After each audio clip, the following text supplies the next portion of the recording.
Reverend Ray Anderson is frequently being called a Renaissance man. He's a lifelong learner with a passion for self-development, personal transformation, transmutation, and transfiguration.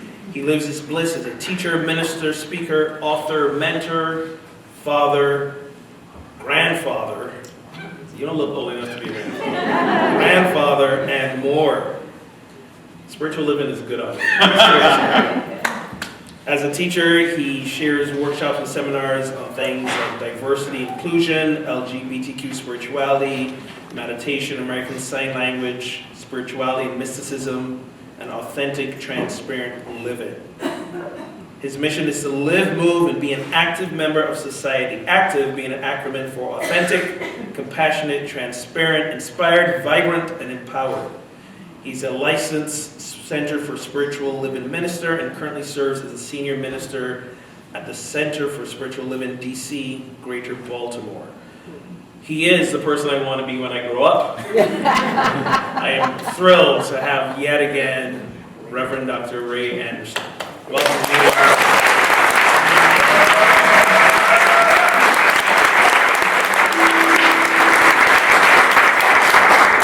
So thank you all for having me back. Thank you, Reverend Ogan. It is always a pleasure to laugh and joke and play and do this thing we call spiritual living. So I know we have two visitors, so I don't want to scare you off, but I'm going to let you know now.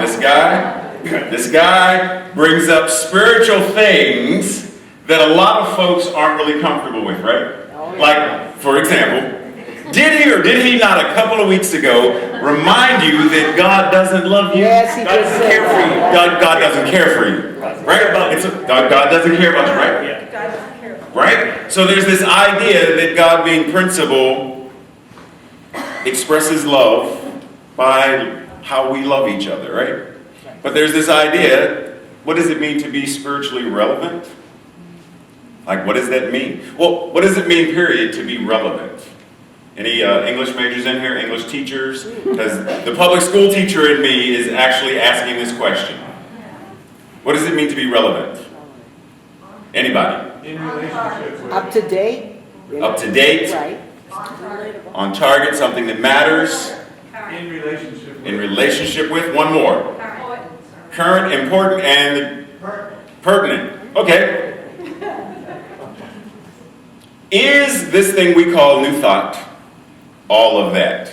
And the reason I ask is because I know that there are many people who do this thing called New Thought, whether it's through religious science, divine science, unity, or agape, or some other branch. We say things and we do things that show up sort of like spiritual bypass, metaphysical malpractice.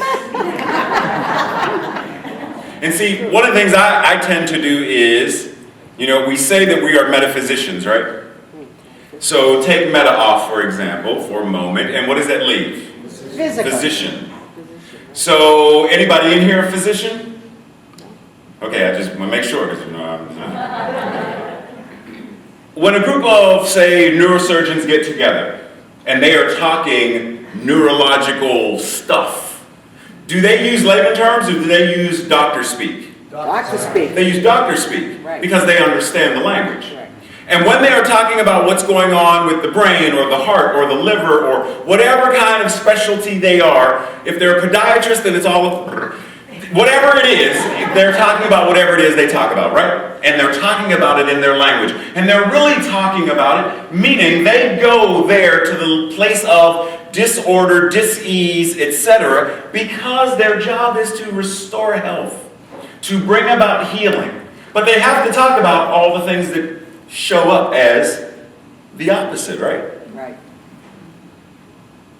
Do metaphysicians do that?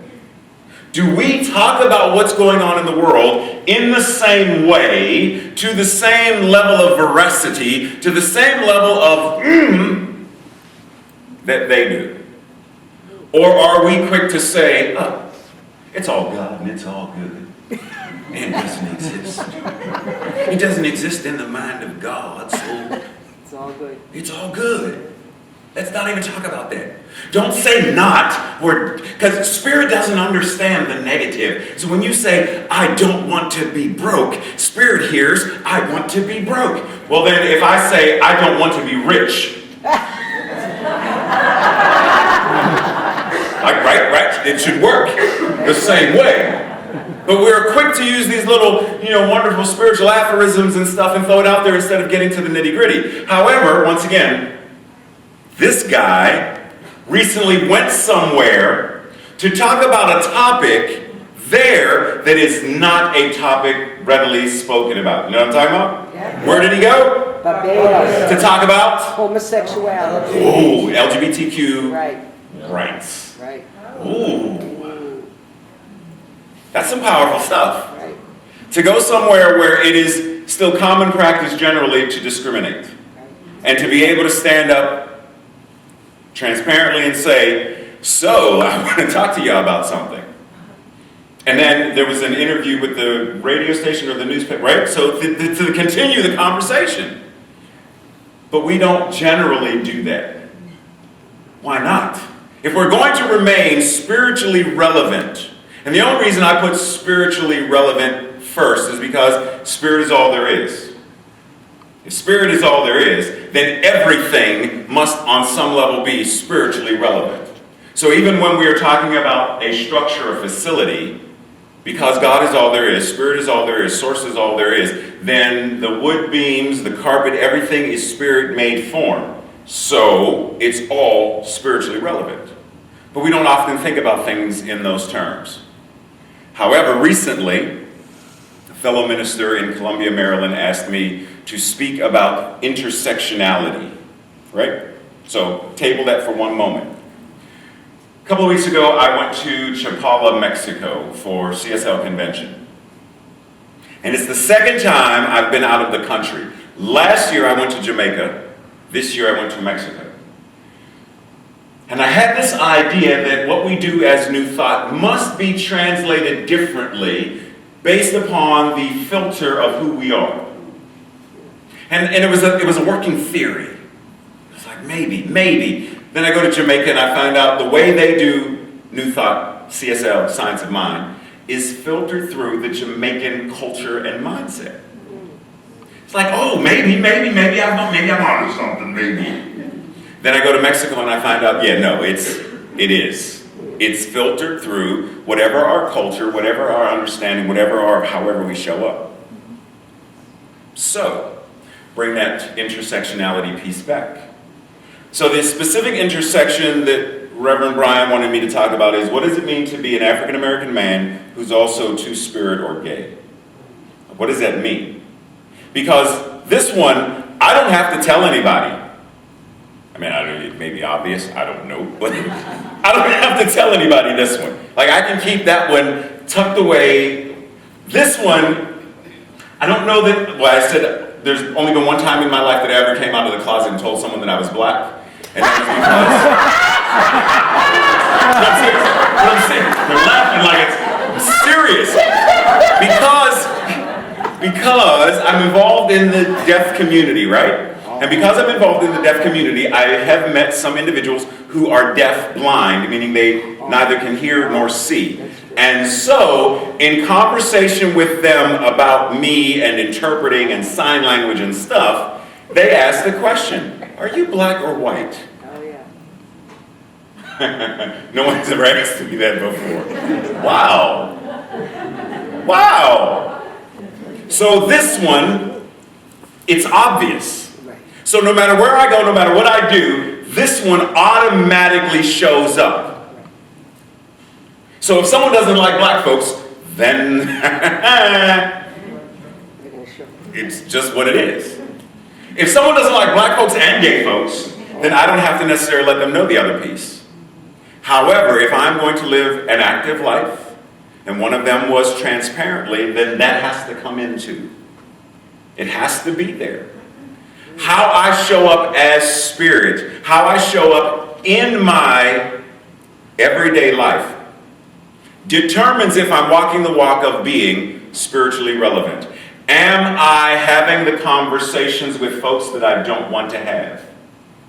Am I having conversations with folks talking about things that I really, they're uncomfortable to talk about, whether for me or for them, and yet I know that they are necessary? If all that we are is God, Spirit, then everything we do is God's business. Everything we do is spiritual practice. Everything. That means washing the dishes, spiritual practice, because it's God washing dishes. Puppy poopy scooping, spiritual practice. Whether you do it mindfully or not, that's on you, but it's all God and it's all good. So part of being spiritually relevant means standing in this place where you know all of the things that you mentioned come into play. So I want to share, because the nerd in me likes the etymology of things. So, etymology of relevant. Pertinent to the matter at hand. Helpful.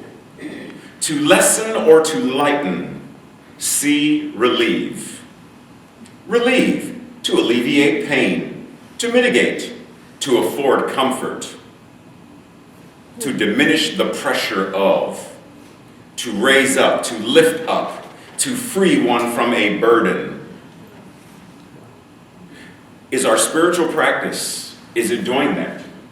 And not just for those who show up here every Sunday, but are we doing this to the degree where we understand that the light we shine is contagious? What did Marianne Williamson say about our light? We give permission to others. We let them know that it's okay to shine your light. It's okay to be as brilliant as you are. It's okay. Eric Butterworth says in The Flow of Life, he quotes Meister Eckhart and says, "Let God be God in you." And when we do that, then we're giving others permission to show up in the same way. And how we show up starts to reduce the amount of mass consciousness that creates more discord, disharmony. We become the tipping point. And so this begins to lessen and lessen. And how we show up in consciousness becomes the default setting. So forgiveness gets to the point where Colin Tipping, anybody familiar with Colin Tipping? Radical Forgiveness, if you haven't read it, read it. It's going to make you mad. I'm just putting it out there now. It's going to make you mad because the man tells you there's nothing that needs to be forgiven. That's radical forgiveness. When you get to the point where you understand that there's really nothing to, but until we get there, we forgive. But when forgiveness becomes the immediate thing, the natural thing, rather than gotta argue, gotta fight, gotta fuss, gotta kick, gotta scream, gotta throw, got a couple of fingers that I want to use, but come instead. Till this becomes, I'm always on this side. It's like being a Jedi. You are always the Jedi. Occasionally you want to cross over and be Sith, but when you do it, it's like, I'm going to stay back over here. But it's also tempting, but I'm staying over here. But it's like, this is where we're moving from. So spiritually relevant, how are we dealing with, see, millennials, any millennials in the room? I know there's at least one. How many millennials are in the room? There's one.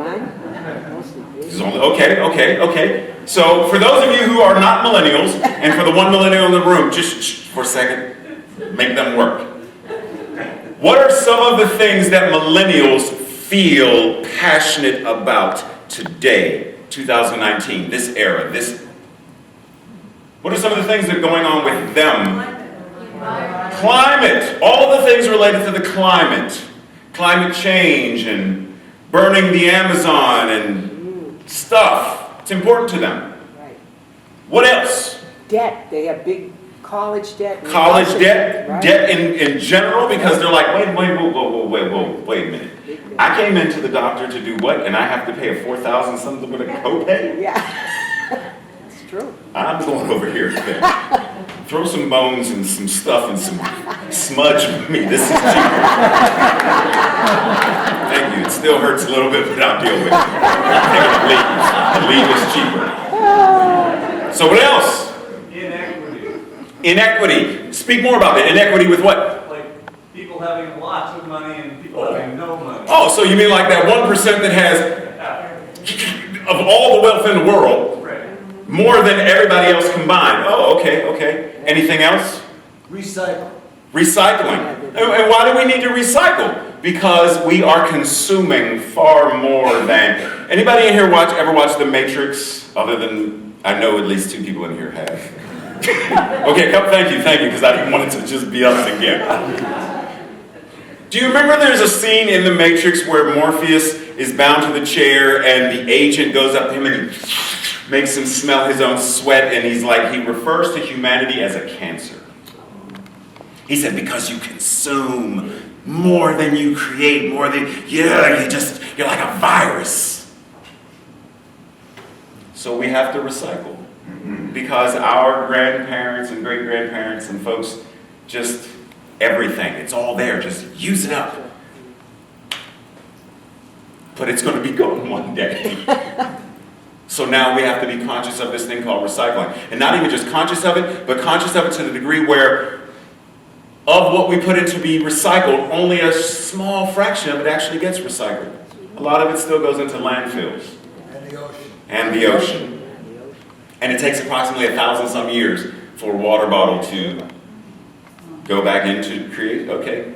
So all of these things and more. How about addiction? Addiction, yes, thank you. Addiction. Because addiction to opioids and stuff is important to them. And the generation that is coming after them, Generation Z. Is our spiritual practice, this philosophy, this teaching, is it addressing that? Because if it is not, and ultimately it is, because I see the look on your face like, oh, is it? Is it? Maybe I don't. It is. It is. Because once again, God is all there is, and once again, we know Him. You will get to know Him. Take photos.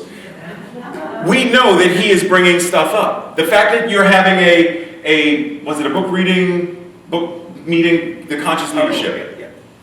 What kind of leadership was it? Conscious leadership. It didn't just say the 15 ways to be a leader. It's about being a conscious leader, being intentional about what it means to lead.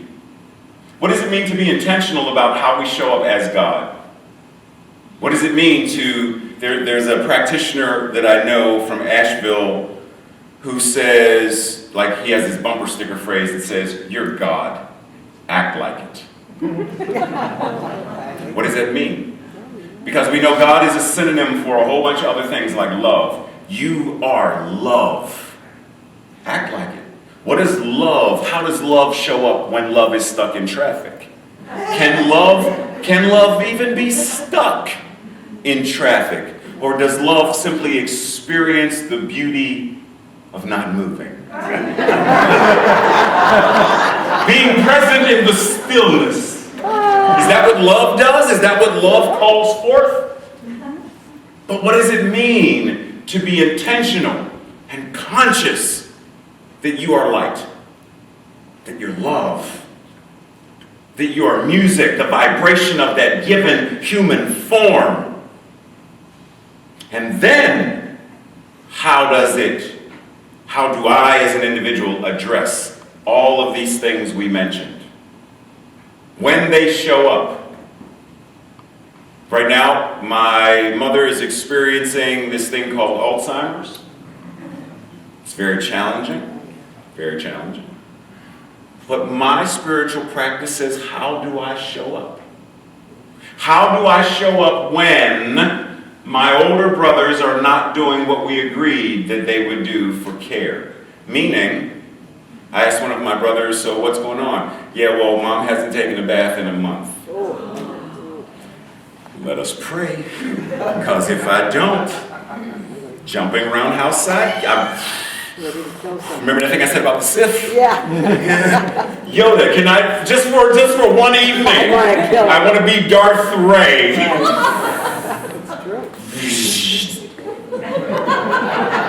For those who don't know, that was a light, never mind. Let it go. But how does what I practice, mindfulness and prayer and presence, how does it show up in the midst of anguish and pain? How does it show up when I have friends who are addicted to, or have family members addicted to, whatever it is? How do I show up when it's difficult conversations, when someone who doesn't identify me as LGBTQ says something that, well, you know how those F word are. Say what? What now? Say that again? What?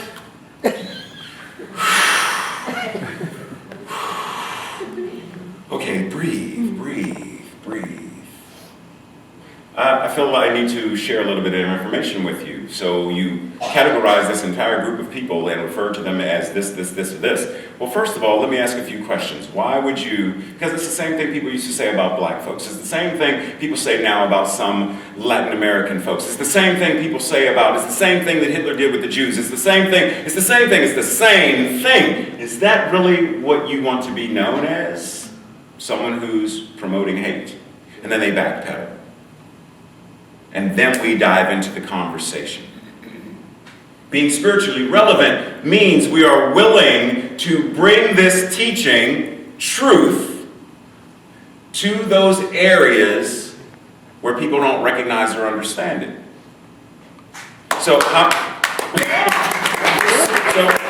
how many of you have seen me before? Oh, good. Google-de-goo. It's almost everybody. Okay. So do you remember the story? I think I told the story here. Do you remember the story I told you about when I was walking down Constitution Avenue? Yeah. Okay, so I was walking down Constitution Avenue, for those who don't remember, and I was called the N-word. And the N-word, not being nice, not being naughty, the N-word, right? And I paused in my tracks. And this philosophy says, this teaching says, what do you do about that? Because if they knew better, they would do better, but they don't know any better, so I'm going to pray and know it for them. I know that God is all there is. And I know that God is good. And right now, those gentlemen in that car do not understand that. So I'm going to anchor in my awareness. Now pause, I feel I need to remind you that this was not my first thought. My first thought was to go where Charles Xavier and Jean Grey, and I wanted to levitate the car, slightly tilt it, and shake it vigorously. That's where I wanted to go first, but those powers right now are latent in me, and they have not manifested. So fortunately, they have not manifested yet. So I went with the power that I did have access to, which was to anchor in prayer. Various things are happening in this world today. Sex trafficking. Transgender women of color are vanishing and dying at an alarming rate. Generally, men of color are higher up in the number of assaults by police officers toward them, to such a degree that whenever I'm walking in DC or generally anywhere, there's somewhere in the back of my mind that wonders, especially when I see a police officer. I wonder, could this, because I don't know what they're looking for, to such a degree that years ago, I'm wearing, don't judge me, I'm wearing green jeans and a purple jacket. Don't judge me. Green jeans and a purple jacket, and I'm jogging down the street, jogging home. And the police pull over and they grab me and throw me up against the truck and they're like, you're exactly who we're looking for. And I'm thinking immediately, you're telling me right now that somewhere in Pittsburgh, Pennsylvania, in East Liberty, there is another African-American man wearing a purple jacket and green jeans, and do you understand the odds of that? I'd have a better chance of finding a unicorn with a gold tail that spews Skittles out of its ears with a seahorse riding on its back singing the national anthem. And then afterwards, after they have taken my jacket off and they check places that I didn't even know I had, and I hear one of them say, oh, this N isn't the one we're looking for. They were actually looking for a guy who had black leather pants and a black leather jacket, green jeans, and a purple. My point being that there are moments when I wonder. I wonder. Because it doesn't matter hands up. It doesn't matter sitting down. It doesn't matter what position. There are things that we are faced with. And one of the things we say in CSL is there is nothing that needs to be healed. Don't need to heal anything. All we need to do is reveal the truth about it.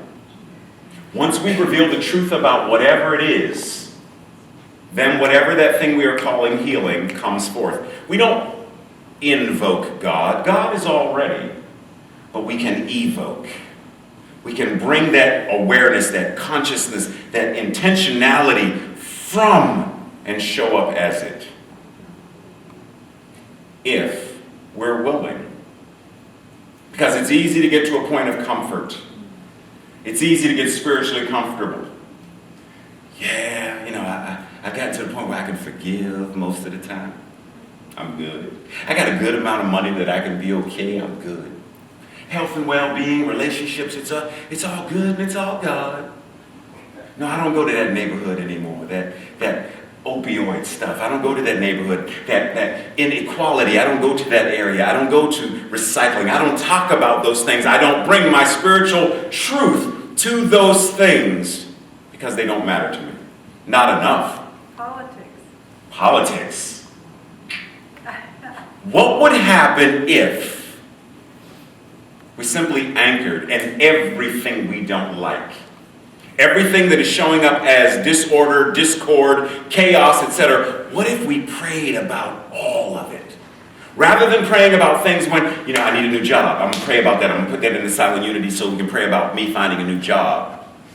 But what if I didn't just pray about me finding a new job and I prayed about employment for every man, woman, and child on the face of this planet, that they are able to find gainful employment, to manifest gainful employment, to step into gainful employment that demonstrates their highest and best in all ways. What if I prayed about that?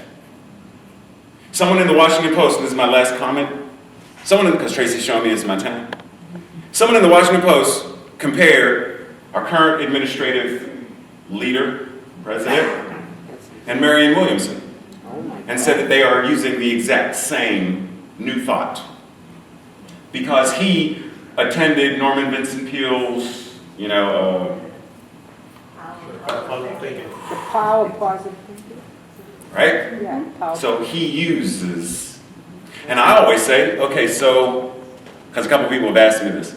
So if I have a plug and I plug it into the wall and flick a switch, does that make me an electrician? No. No. Just because he may know or be using certain positive thinking principles, which I would even question per se, but does that mean he is practicing what we practice as new thought? So the question is, are we able to elevate this discussion and pray for everyone knowing that everyone is God? To pray from a consciousness and an awareness of knowing that it's all God and it's all good. God is everywhere present. The Christ Spirit is in, showing up as each and every one of us, including those people we don't like. Including those people we don't like. Including every situation that's showing up on the planet, be it climate change, be it recycling, be it racism, sexism, all of that. Why is there such a thing as liberation theology or feminist theology?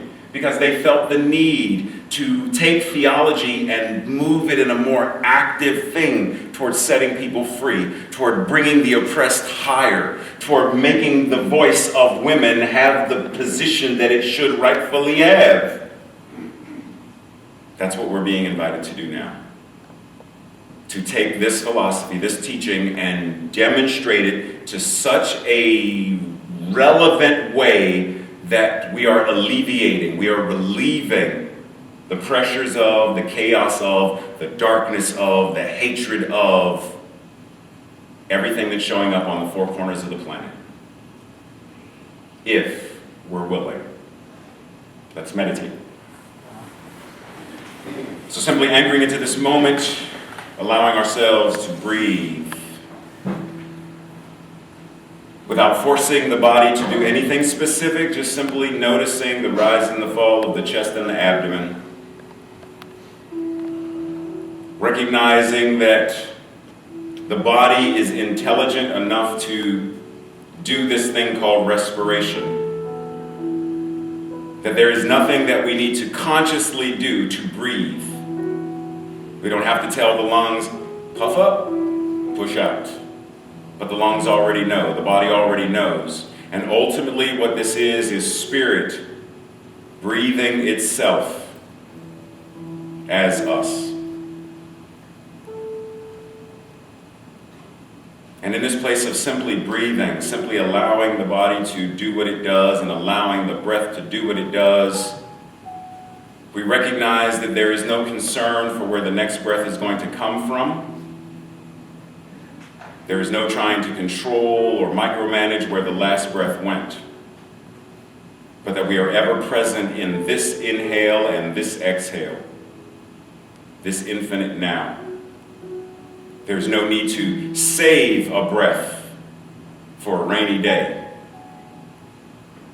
We simply breathe now. And in this awareness of breathing now and being breathed by the universe, allowing the universe, allowing God, allowing Spirit to breathe itself as us, we go within.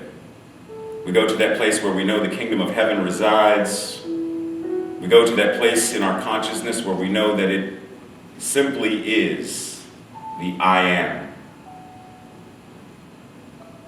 the infinite, eternal, everlasting, love, peace, magnificence. And we breathe into the silence.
And on this breath, we take a nice inhale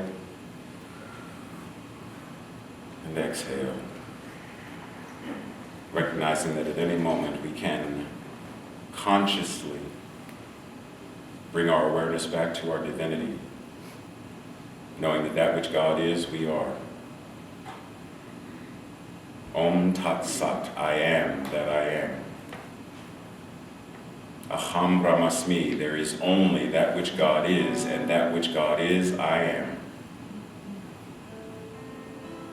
And so as we prepare to come out of meditation, we allow our bodies to reacclimate to the room, to let that ever-present awareness of joy and laughter and love and light, the truth of our being, to be in the forefront of our minds, to be the filter through which our eyes see, the vibration that our tongue speaks, the resonant music that our body lives and dances as, knowing that right here and right now we are that which God is, made flesh. Knowing this is so, not simply as a declaration, but knowing this is so